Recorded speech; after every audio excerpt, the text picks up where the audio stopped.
Good afternoon, everybody. Hi. Starting early. Always like to keep you all on your toes. I have a little bit of a heart out today, guys, so I'll try to get through as many of you can, but I'm going to be mindful of the time. Ellen, would you like to kick us off? Sure, thank you.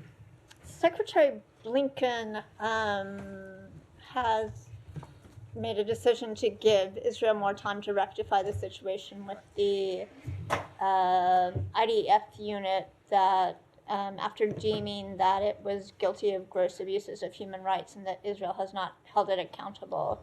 And separately, there are the four other cases where there was, I believe, a staff recommendation, according to ProPublica, that these other groups had also committed gross human rights violations and the Leahy law should apply to them. And Secretary Blinken waited 5 months, according to the ProPublica article, to make a decision on that.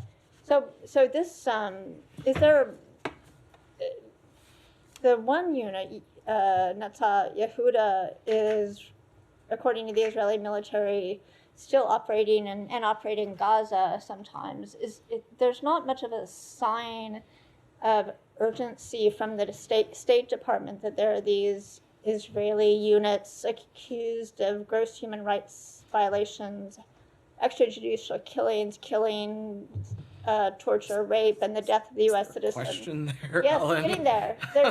There doesn't seem to be that there needs to be any urgency to protect the Palestinian civilians who are being exposed to these gross human rights violations, including with a postponed decision on Netzah Yehuda. So to take a step back, I take it you are referring to some of the things that were publicly reported at the tail end of last week in reference to some correspondence that the Secretary had with congressional leadership. Is that what you're referring Yes. to? Okay. So I think it's important that we take a little bit of a step back here. First, when it comes to the Leahy law, we have a careful and very deliberate process when it comes to implementing the Leahy law. And I want to reiterate what you've heard me, the Secretary, Matt, and others say before, which is that the same standards when it comes to the the same standards of the application of this law applies to every country that receives U.S. security assistance.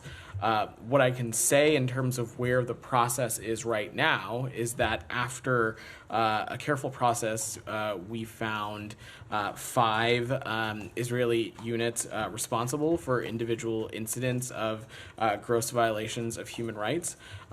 All of these were incidents much before October 7th, and none took place in Gaza. 4 of these units have effectively remediated these violations, which is what we expect partners to do.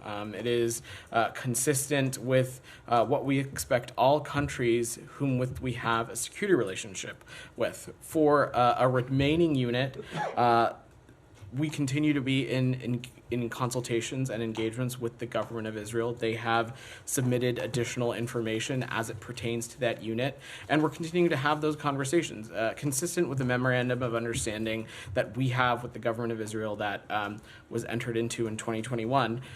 When conclusions are made under actions that fall under the auspices of the Foreign Assistance Act, we are required to consult with officials from the government of Israel, and that is ongoing. We are engaging with them in a process, and we will make an ultimate decision when it comes to that unit when that process is complete. I would also just want to note that the remediation standard is consistent, and it is the same for all countries.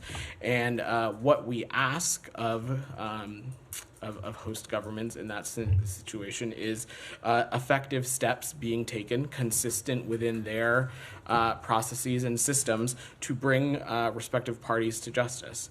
So as it relates to the process here, that's all the update that I have for now, but we're going to continue to engage with the government on that, and we will have more to share, I'm sure, at some point in the future. There doesn't seem to be a sense of urgency in the meantime. the concern for Palestinian civilians exposed to these units, it doesn't factor into the time. Let me just, I would 100% dispute the premise of that question. This is a deliberate process. It is a detail-oriented process. It is a rigorous process. It is easy to sometimes want things to happen as quickly as possible, but it is more important to ensure that these processes are happening in the most robust and rigorous way possible, because we are ultimately dealing with facts, and we want to make sure that we can follow the facts and make sure that we are appropriately engaging with appropriate stakeholders, including in this case the government of Israel.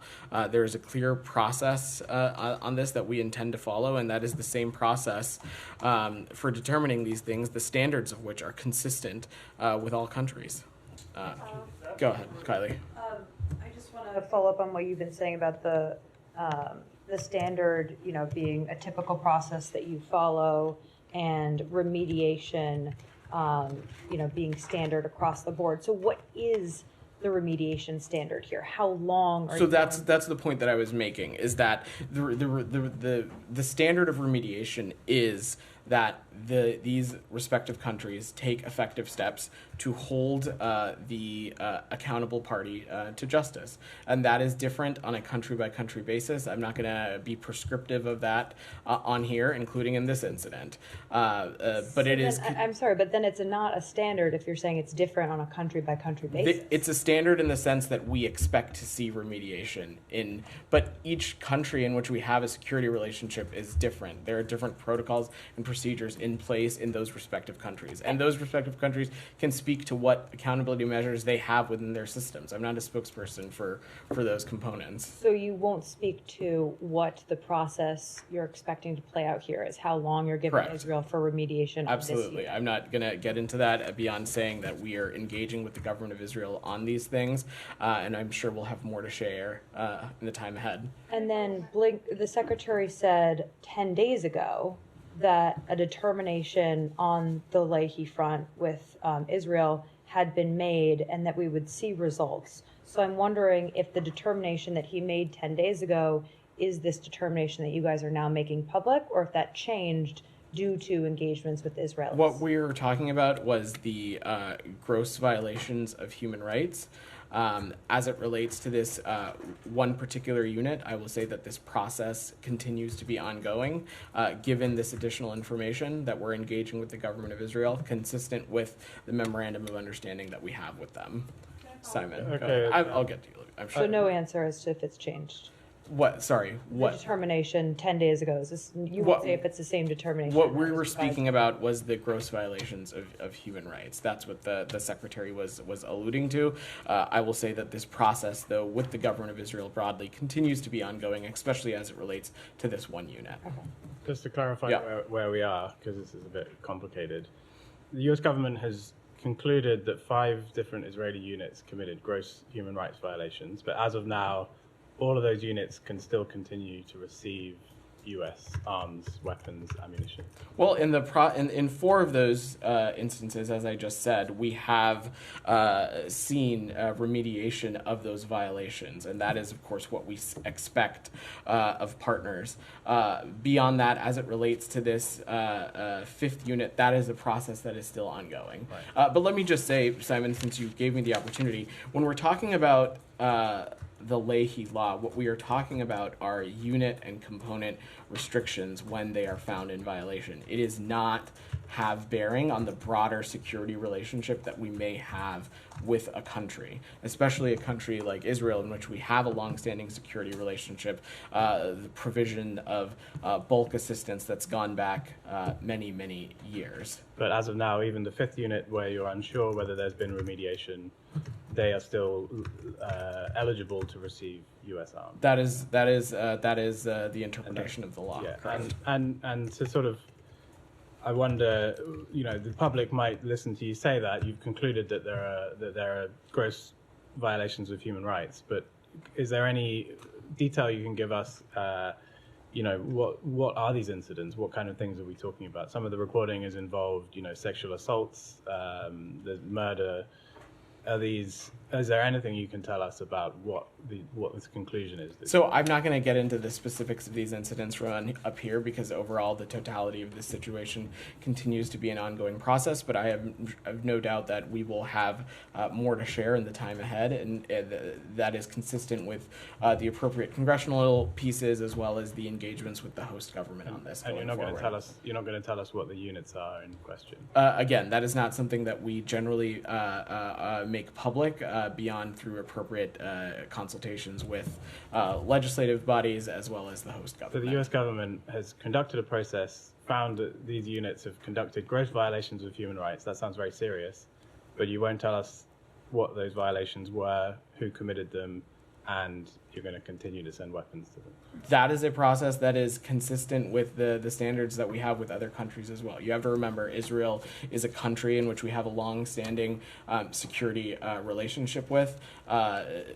Other countries similar in this grouping, I would say, would include the government in terms of the kinds of relationship we have, include Ukraine, include Egypt, and in those kinds of countries, there is a proactive vetting of the whole security universe, a constant evaluation in close consultations with our embassies and consulates, NGOs, civil society, media reporting on the ground as to assess what is happening in those countries. And so, consistent with that process, I'm not in a place to share publicly the specific components of their security services in which this is applicable to. Sorry, hold on. Is this on this or on the? Okay, let me get to Olivia. Then I'll come to you, Leon. I'm so sorry. Can you talk about within what time frame this new information from the Israeli government reached the State Department? I'm just not going to speak to that specificity on diplomatic engagements. What I can say is that they provided additional information to us, and that is a process that's going to continue to be ongoing. But was that additional information supplied after the Secretary made his revealed that some determinations had been made? I'm just not going to get into the diplomatic engagements that we have. What I can say is that this is consistent with the memorandum of understanding in which we have with Israel to talk about these things prior to any conclusions that are made under things that fall under the Foreign Assistance Act. Generally speaking, are governments under Leahy that we have relationships with bound by a certain amount of time? They are within not. which they need to provide evidence or sort of confirm that they have taken steps against They are not. accountability or- They so are this not. is a completely open-ended Correct. process, and violations can stretch on for an indeterminate amount of time. And at what point then does the department actually take any punitive measures? Well, again, you have to. It's important to remember, Olivia, that each country is different, so it's difficult to talk about these circumstances with a broad brush stroke. What I can say is that there is not a stipulation on timing, but we'll continue to have these engagements, and we will press directly with governments and countries about sharing applicable information. Again, in the context of Israel, this is a government in which we have a long-standing security relationship with. There is constant, around-the-clock evaluation and vetting ongoing as it relates to the security parameters and circumstances on the ground. So we are looking at reports. We are looking at public reporting. We're looking at media reporting, just as we would do in any conflict zone, ensuring that there are no violations of international law, no violations of humanitarian law. But that seems to be at the core of the problem here, is that Israel is a unique country being offered unique treatment. They are not being offered unique treatment. There is nothing that I have outlined here that is inconsistent with the Leahy process when it comes to the countries that which we have security You've relationships cited the with. long-standing security relationship and how it might... Because there are some countries in which the relationship we have with them would require us to approach this just slightly differently. Ukraine being an example, Egypt being an example, Israel being another example. But there is not a special treatment. There is not a different standard. What does slightly differently mean? So Israel is a country in which we have a long-standing security relationship. There is a lot of bulk assistance that is going, whether to use an example, things like bulletproof vests or something, in which the government of Israel may choose to want something like that, and then it is then on the central government to disseminate that to specific units or components within their security system. So For countries in which we have that kind of longstanding deep relationship, in Israel's case, it's called the Israel Lehi Vetting Forum, there is around the clock, proactive, constant vetting and evaluation of the circumstances that are on the ground to assess whether there are whether there are violations of international humanitarian law, violations of international law. That is a process that is ongoing. There is no such thing as special treatment or double standards here. The standards of the Lehi law are applied consistently to all countries. Now, in some countries, like the ones that I stipulated, the security relationship is such as that there is this additional forum vehicle, but that is not a double standard or any kind of special treatment. I want to defer to my colleagues, it just seems hard to countenance. There's no double standard with this is a special arrangement and set of circumstances. It's not a special arrangement. The standards of which are in fact, it is taking a closer look at the situations on the ground. It's not a double standard. The standards are the same. It is a forum created to allow for the for an assessment that is comparable to the kind of security relationship that we have with that particular country. Israel is not the only one in which this model exists. My last question on this is that does the State Department believe that actually taking punitive measures under Lehi in this instance with regard to this one unit would somehow damage diplomatic relations with Israel? I'm not going to get ahead of that process, Olivia, and we would certainly hope not, because throughout this whole process, we have been clear-eyed and consistent. You've heard the Secretary, you've heard the President, you've heard me, you've heard Matt, that throughout the course of this conflict, we have reiterated our unwavering commitment to Israel's security. That was true then, and it is true now. And Lehi is unit specific. It is not a bearing on the broader security relationship that we have with that particular country. I will also note that this continues to be an ongoing process, and if at any point remediation efforts or things like that are found to be inconsistent with the standards that we find, there of course will be a restriction on applicable U.S. assistance. We intend to be an administration that's going to follow the law as prescribed. Tom. Oh, sorry. Let me go to Leon because he's had his hand up. Then I'll come to you. Said, of course you're going to get a question. Has there ever been a briefing where you've not gotten a question on this issue? Leon. Thank you. We agree that all this is pre-October 7 and involves the West Bank, abuses in the West Bank, okay? So quite a while ago. I don't know exactly how long, depending on which of the units you're talking about, but I find it a little bit strange that in 4 of those units, they have remediary, corrections that they did, and you accept that, evidently. And in this 5th unit, what sort of additional information could have come through all of a sudden in the last couple of weeks that would make it that you are not able to make the determination yet?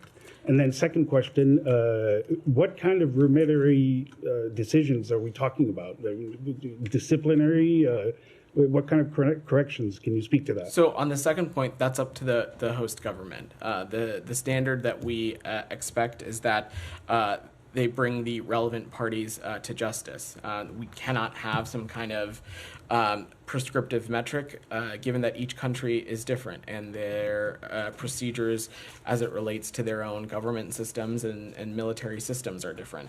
But our standard for remediation, we expect that of all countries in this case. But beyond that, Leon, it is an ongoing process, so I'm not going to get more prescriptive or specific on the relevant details. Tom, go ahead. I'll just follow up on Yeah, that. yeah. I mean, I'm confused. Do you know whether or not the Israelis have remediated this unit?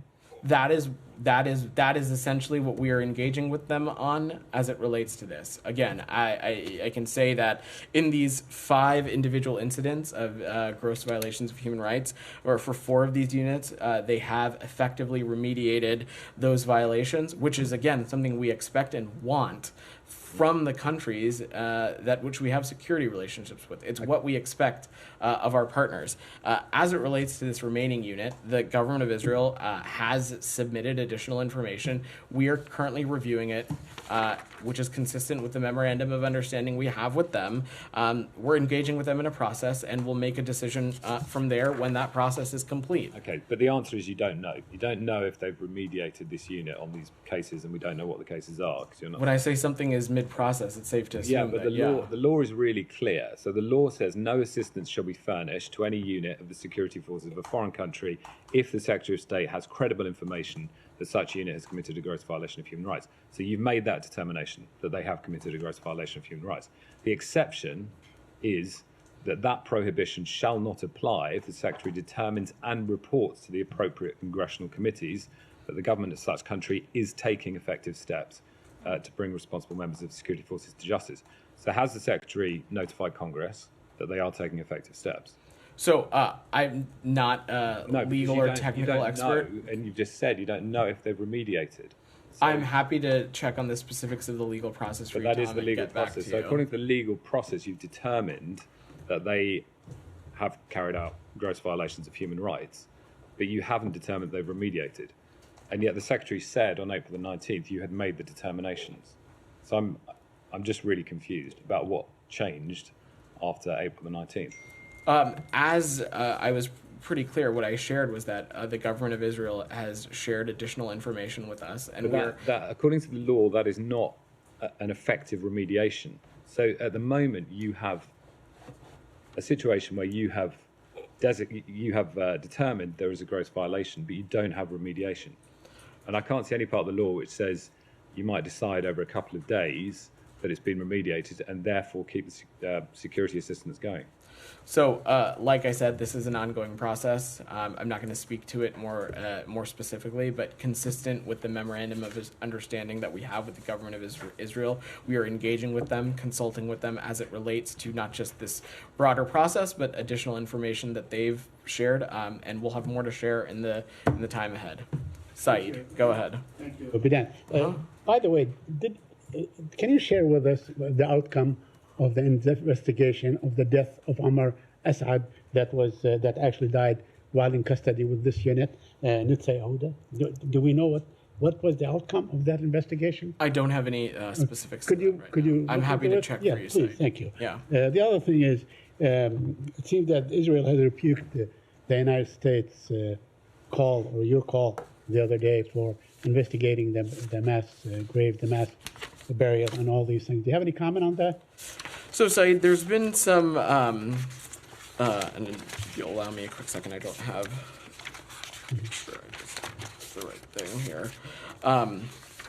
As it relates to this site, the IDF has been pretty public in that in its search for Israeli hostages, they uncovered graves in the area where Palestinians had previously buried their dead. There has been some pretty consistent public reporting dating back to January that is an area that Palestinians had to bury some bodies, but the IDF can speak more specifically about that process. But you heard me speak to this, you heard the National Security Advisor say, and consistently across this administration, I'd say that the facts matter, and of course, if there is any kind of inconsistency, that needs to be looked into. But I believe that the IDF has spoken publicly about what this is and what this isn't. Okay, so you accept their answer. I mean, their answer was, we did not do that, we don't do this. I mean, that was, and they consider the matter to be over.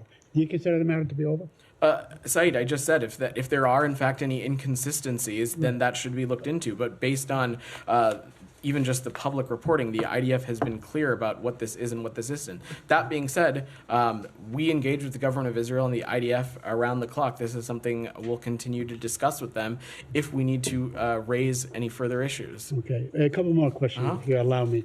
It has been reported that the U.S. is working with Israel to prevent any kind of ICC warrant of arrest of Israeli Prime Minister Benjamin Netanyahu. Are you aware of that? Is that true? Can you confirm that?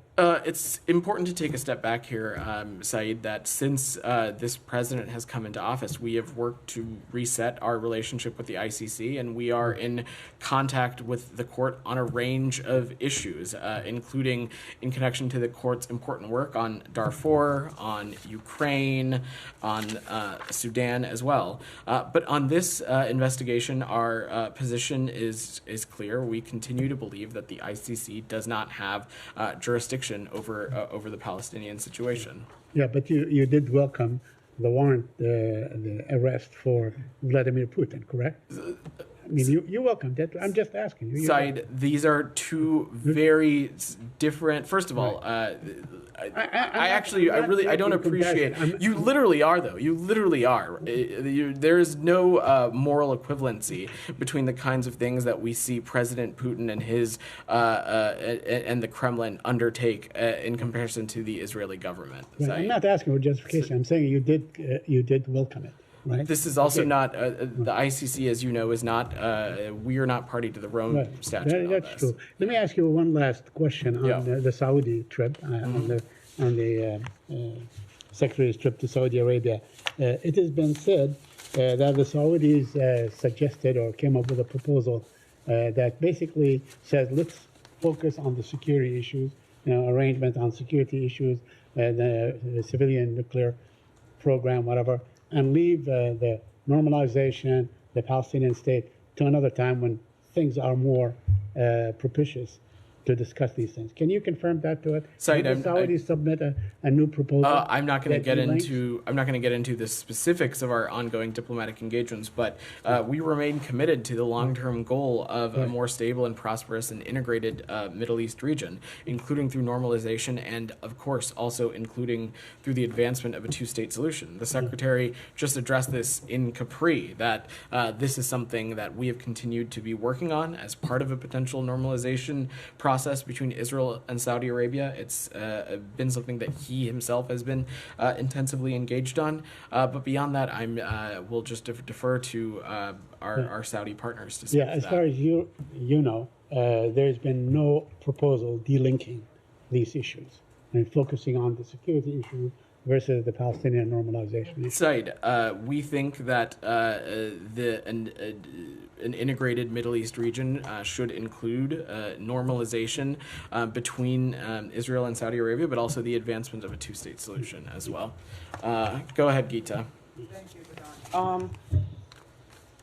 On the ceasefire aspect of the Gaza war, the Secretary in Riyadh today said that, and I quote, between the people of Gaza and the ceasefire is Hamas, unquote.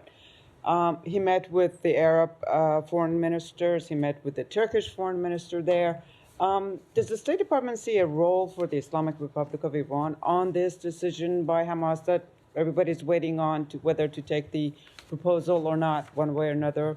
I cannot think of any actions in the past, I don't know how many years, that the Iranian regime has taken that one that has actually been beneficial to the Palestinian people.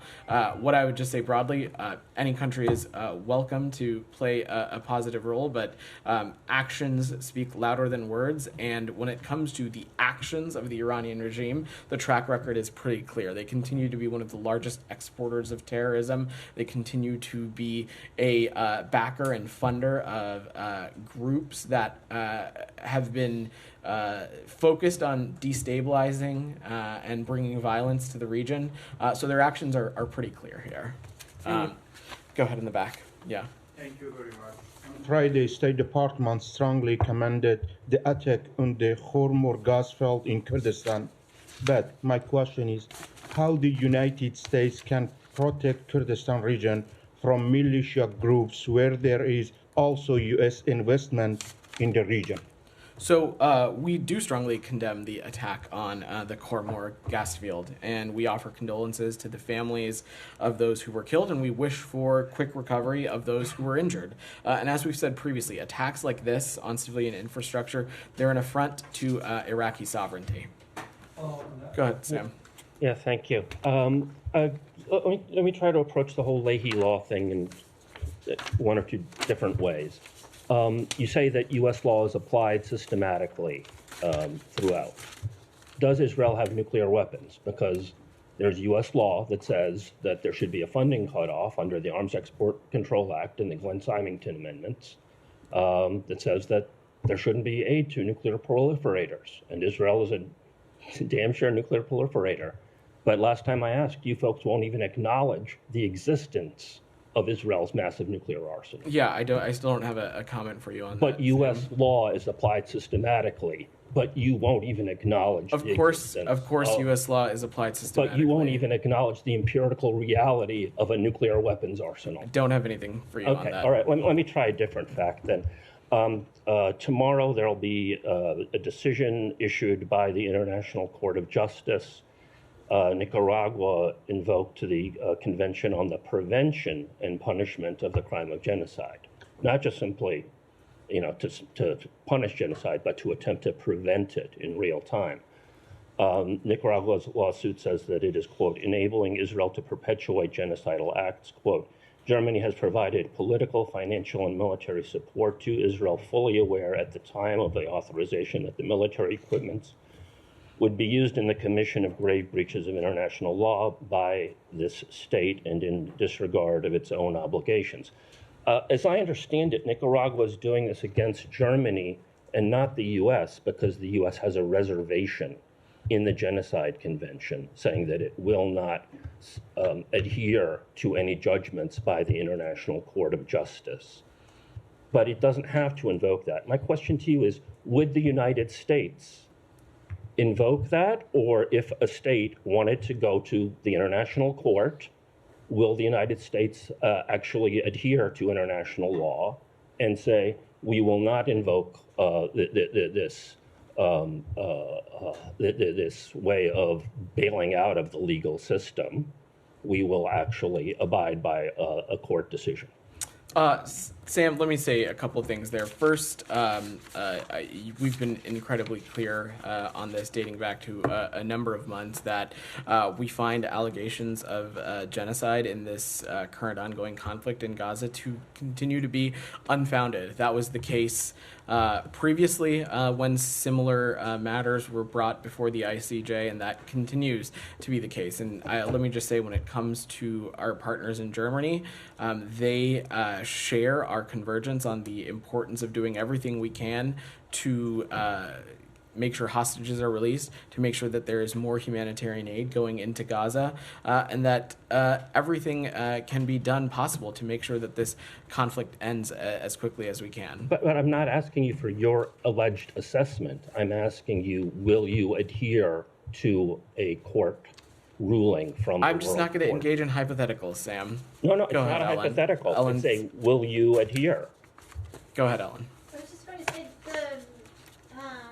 Secretary Blinken himself has made clear that there's not remediation by this unit. The letter to the House Speaker says that Blinken will work to identify steps to get Israel on a path of remediation for this unit. And as my colleague here pointed out, that's not in the Leahy Law. The Leahy Law doesn't say you can enter negotiations to try to bring a country into I would not mediation. call it negotiations. We are engaging with the government of Israel on facts and on information that is consistent with the memorandum of understanding that we have with them. I think it's also important to remember we want to see remediation when it comes to our partners and countries in which we have longstanding security partnerships with. Rabia, go ahead. Yeah. Gaza University protests, which have intensified across American campuses over the past week, with students making several demands, including calls for policy changes and calls for a ceasefire in Gaza. And according to a poll by CNN over the weekend, young Americans under 35 disapprove the administration's handling of Israel's war on Gaza. And, many countries, including your allies in the region, also expect you to change course and put more pressure on Israel.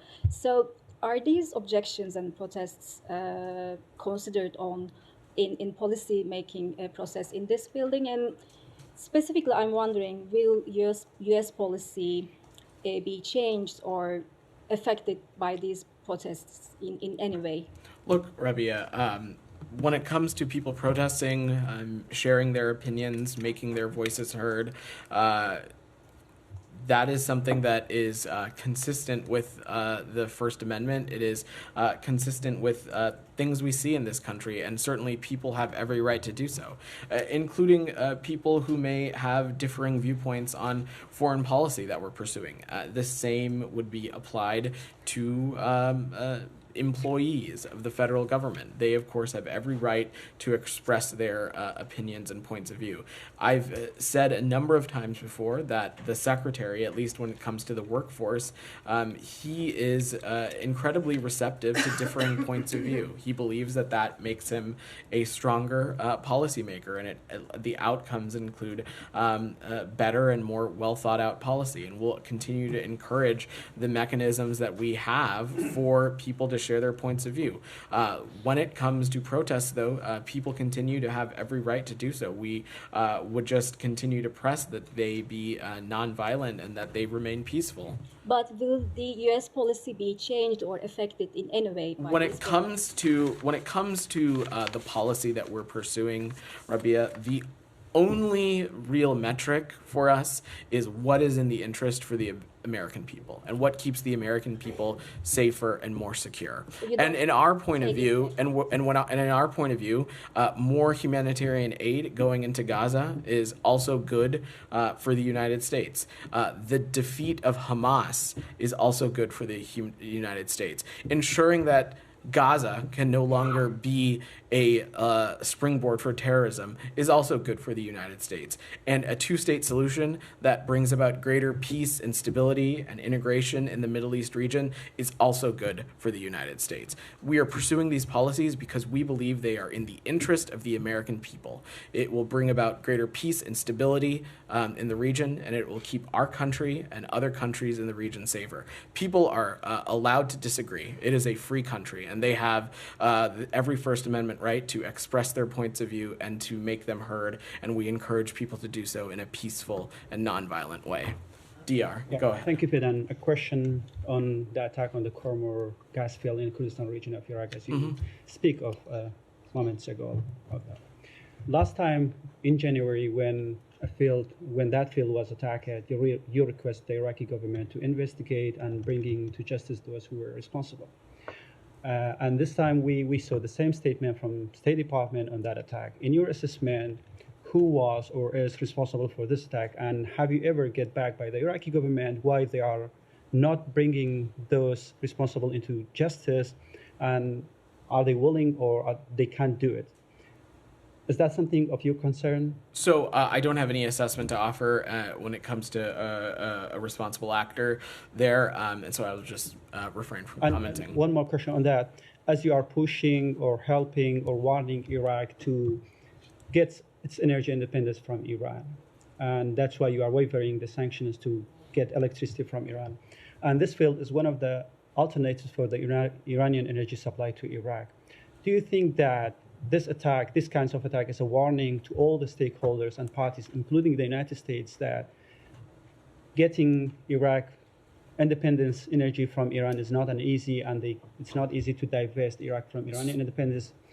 Are you considering these attacks into your calculations when you're speaking of Iraqi independence energy from Iran? So I'm certainly not going to speculate on why or why not someone chose to strike an electricity field or a gas field. What I can say, though, is that these kinds of affronts to civilian infrastructure, they are a direct attack on Iraqi sovereignty, and that's why you saw us condemn them. But I don't have anything else beyond that. Michelle, go ahead. On the normalization between Israel and Saudi Arabia, Secretary Blinken said that we're getting close to an agreement on bilateral things. Can you elaborate on that? I can't, Michelle. I'm not going to get ahead of the process here, but the Secretary just last week in Capri was laid out that this is something that we've been working on, including as part of a potential normalization process between Israel and Saudi Arabia. It's something that we've been intensively engaged on, and we believe that this is something that is key to what is our long-term goal, which is a more stable, prosperous, and integrated Middle East region. Olivia. Yeah. Yeah. Public comments by the Secretary this morning, he indicated that a new offer by Israel on the table is extraordinarily generous. Is there a sense that a deal is closer than it has been in recent weeks, or is Hamas the same unknown that it has been? So our hope is that of course, that some kind of progress can be made. We remain committed to reaching a deal for an immediate ceasefire that secures the release of hostages and takes some additional steps for the surge of humanitarian aid. To echo the Secretary, a generous deal has been put on the table, and it's now on Hamas to accept the deal. I will just say that currently, what is standing in the way between a ceasefire and some progress for the Palestinian people is Hamas. Go ahead. Clarification on this one, please. Go ahead. Now, the secretary was talking about sustainable calm. What we heard today from the Foreign Secretary of United Kingdom, David Cameron, he was talking about 40 days of ceasefire. Could you I'm not going to be prescriptive about this process, Saeed, beyond saying that we're committed to reaching a deal that includes an immediate ceasefire, that includes the release of hostages and additional humanitarian aid. It's something that we're continuing to work towards. As the Secretary said, a generous deal has been put on the table, and really the responsibility now is for Hamas to accept But it. it includes no time. I'm not going to be prescriptive about the process, Saeed. Go ahead. I just want to follow up on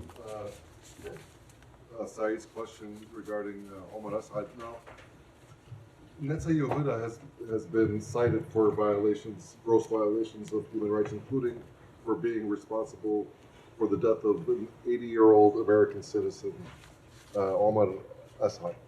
So that took place almost 2 years ago, 2022, and now you're saying that Israel presented new information and that there's a discussion for remediation of that military unit. What kind of new information, provided almost 2 years later, could make the family of Omar Assad, an American citizen, feel like they've received any kind of justice? So I'm not going to speak to the specifics of this process because it is ongoing, but remediation is what we want to see in as many of these instances as possible. That is what we expect of our partners, and that's what we expect of countries that we partner with. But beyond that, I'm not going to get ahead of this. I will also note that if at the end of our engagements and discussions in this process with the government of Israel, it is found that processes are inconsistent with what is laid out in Leahy, or if information is inconsistent with what is expected under Leahy, there will of course be a restriction on applicable U.S. assistance. As I said to one of your colleagues, we intend to be an administration that follows the law, and that is also true in this case here. Are you Jani, in touch with the family to explain all this to them? I don't have any specific conversations to read out. Jani, go ahead. President, two questions on Russia, North Korea, and China. It has been reported that the Russian ship transporting North Korean weapons is using a Chinese port and is currently docked. What measures is the United States taking in response to China's toleration of arms trade with Russia and North Korea? So, look, Jenny, we have this is something that we take incredibly seriously. You saw the Secretary and Matt and myself speak about the closening of the relations we are seeing between Russia and the PRC, especially as it relates to ongoing endeavors, as it relates to the Russian defense industrial base. We think that is not just risky to the region, but it is directly an affront to Ukraine. So we're going to continue to take appropriate steps to hold relevant actors accountable. On Alex, China, go ahead. quick, Yeah. Chinese Foreign Minister Wang Yi met with Secretary Blinken last week. and urged the United States not to step on the forbidden line against China's sovereignty. What specifically does the forbidden line on sovereignty mean? Is this China's red line? So this is not a new position of ours, Janie. Over the course of our engagements with the PRC, since Russia's aggressive, unjust, and illegal infringement on Ukrainian territorial integrity and sovereignty, we have made clear, including to the PRC, that any kind of provision of lethal assistance from the country, from the PRC, would be unacceptable to the United States, and we would take appropriate steps to hold them account should that happen. We reiterated that, and will continue to reiterate that in every engagement that we have. Alex, go ahead, and then we're going to wrap. Staying on Russia, then I have a couple more on the South Caucasus. You can get one. Over the Go weekend, ahead. yeah, thanks so much. Over the weekend, Russia arrested 2 more international reporters, one working for AP, another one for Reuters. What do you know about their cases, and do you have any response? Yeah. So I don't have specifics that I can get into, Alex. Again, when in any of these situations involving detention, we're dealing with privacy areas as well. But to take a step back, the Kremlin has an egregious track record when it comes to its crackdown on media freedoms, its crackdown on journalists, its detention of journalists. I would point you no further than the case of Evan Gershkovich, who continues to be wrongfully detained by the Russian Federation, and we're going to continue to do everything we can to ensure the release of both Evan Gershkovich and Paul Whelan. All right, thanks everybody. No, Thanks.